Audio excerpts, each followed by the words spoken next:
Young man, your ambition is not a sin. You were created in the image of God and set in authority over all creation. And then you were commanded to fulfill a monumental task: to baptize, teach, and disciple the nations. This is the mission you were made for.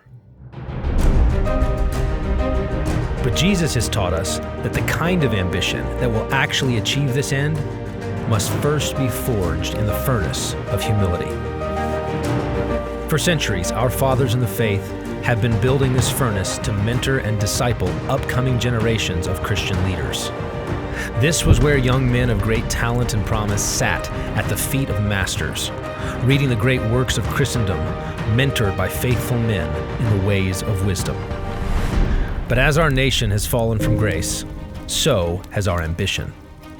American colleges have ceased to be a forge for holy ambition and have instead become factories that are turning out useful cogs for the American workforce.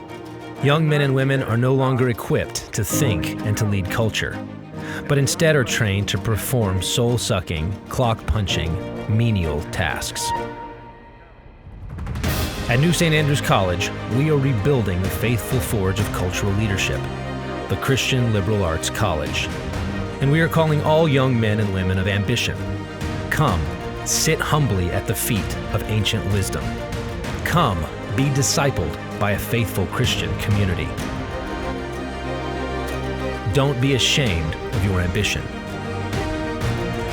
Learn what you were made for. New St. Andrews College. Build, fight, win.